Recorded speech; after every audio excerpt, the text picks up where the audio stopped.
There is absolutely no reason for you to pull your hair out once we have Agent Sharita around with all of your agent questions. A very good morning to you, Agent Sharita.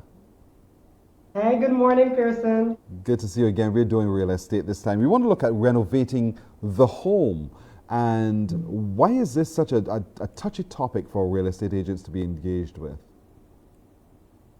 Well, the reality is that everybody thinks that their home is a castle, and it is for them. Mm-hmm. But when it comes time to possibly putting it on the market or getting a valuation and hoping that the value increases, as we know, the beauty is in the eye of the beholder. So you have to make it more appealing to others besides yourself. So renovations are important to keep, the property value up, essentially. We see renovations at that stage to be an expense. You don't see it to be as an expense. Not necessarily. You see, what some people do is they go and renovate the wrong things with their own, Money. I don't want to say we got champagne taste, right? But the reality is you can use Mobby Pocket to make certain things happen. Mm-hmm. Uh, what you need to focus on are the primary things that add value to the home, which are number one, kitchens and bathrooms. Mm. And those can be easily updated sometimes just by changing out. Let's take kitchens, for example. You don't necessarily have to rebuild an entire kitchen if you have, the cabinetry, the shelf system, and so forth is sound, but you might, in fact, just decide to buy replacement doors. Luckily, nowadays, you can get replacement doors. Mm-hmm. If you have anything named laminate knocking around, get rid of it, please. And knobs. Simple thing like hardware can really lift the space. For example, if you want to have a fresher contemporary style, go for something like a matte steel finish for your knobs or brushed nickel. If you want a bit more of a traditional classic style, use like an oil down bronze type of knob, for example. So there are ways to keep your taste without breaking the bank.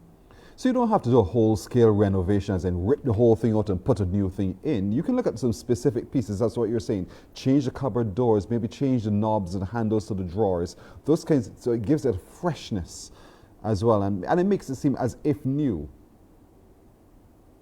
Correct. So touching kitchens again, if you have that laminate and you see I have issues with laminate, Yes. get rid of it. And you can decide if the caliber of the covers is good enough. You can stain it if you like that classic traditional style. If you Mm-hmm. want a fresh modern lift immediately, you can go into looking into automotive spray paint, for example, in white or a creamish type of color. And those neutrals really help to bring the space alive. It makes it light and airy, and a neutral palette you can add your decor, which would really help lift it to another level. I'm into flooring. I just love flooring. And whether or not you have a wooden house on or a wooden set of flooring, there are alternatives now that can give the same effect of the wooden floor. And I'm sure that's something you'd want to advise people to consider as well. Yes, so besides kitchens and bathrooms, another important point, light and space. How do Mm-hmm. we do that? Simple little techniques. For example, some people have very dark ceilings. You walk into the house and it feels like a dungeon. You can lighten that up by painting it white. But guess what? Not only do they have dark ceilings, they have dark floors. Floors, yes. And just by changing the tiles, the color of the tiles, you automatically give the illusion of a brightness. Now, what I like about tiles is that nowadays you don't necessarily have to go the ceramic or porcelain route. Um, what I also like is that there are tiles that look like wood. Mm-hmm. So you can have that if you like the traditional feel. Yes, you can experience that, but with a hardier type of product that would last. There's some people who also, I know we touched on this slightly as we go all the time, create little accent spaces in different rooms. So one set of flooring for this room, a different type of flooring for that room. The bathroom is always unique. Would you advise that we look at making the whole passage through the house seamless and consistent? It is all a matter of personal taste. So if you're renovating it for you, do you. But Mm. if you're renovating it thinking sale in mind, keep it neutral. Remember, people have different tastes. So then if they come into the home, they have to imagine themselves there. If you have your purple accent wall and they are a naturalista, isn't going to work out. If you have, different tiles for, some people believe in delineating the kitchen from the living space Yes. from the bathrooms. That's fine, but make sure that your tile palette is something neutral. Don't if you go into checkers in the kitchen, well, everybody love that if you decide to sell it. So these are things that you have to think about, whether this is your life or home or if you're putting it up on the market, you make your decisions to suit. And neutrals are always best when listing your property for sale. And it's important to devoid yourself of your own personality because you're creating the space for a potential buyer. And you want them to see themselves in that space rather than see you in the space. So Correct. whether it is to remove that picture, plug that hole that you might have put in there the wall because you had hung a picture there, those kinds of things give consideration to. Yes. Now, if you're looking to sell your property, make it depersonalize that space so Mm-hmm. that when I walk through the door, I can envision my peach accent wall, my flat screen TV going here, and I'm not seeing you and Joyce all over the place. You need to make sure that the space looks fitting for someone bringing in their own personality and style, and that's what it's all about. Another thing too, please do something with that curb appeal. I mean, first impressions are everything.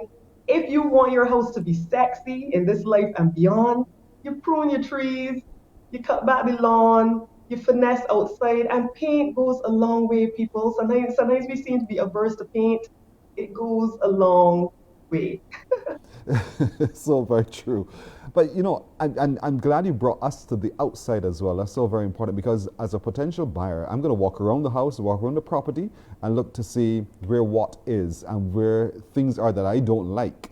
And so that discerning buyer is going to be looking for every little flaw because they want to battle with you to reduce the price that you're charging. So as the potential homeowner who wants to sell or to rent this property, it's critical that I also do that walk around, isn't it? Oh, yes. And let me tell you, women and men look at property differently. Mm-hmm. Women, I love you, but we tend to look at the property from a decor perspective. Oh, this is cute. I can imagine my settee here. Men, I love you. You look for the superstructure. You look at the Yes. walls, the ceiling. One thing that you must consider is that people are buying something that they don't know about. So you need to make things disappear that will Mm. cause them concern. And when I say disappear, I don't mean in a sneaky way. I mean that if you have cracks, for example, fix them.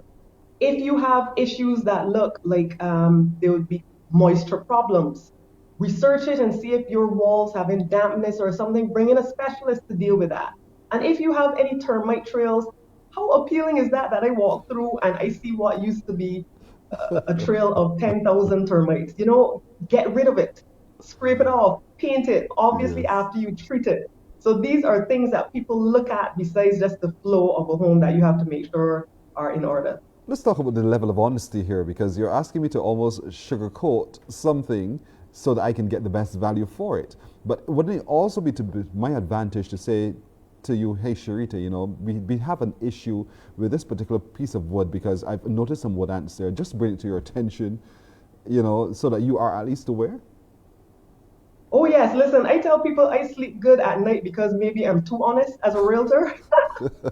But I am one of these people that when I take you around, first of all, if I'm listing your property and I see issues, I try to see it as if I'm a buyer. So when I see issues, I tell you what to deal with.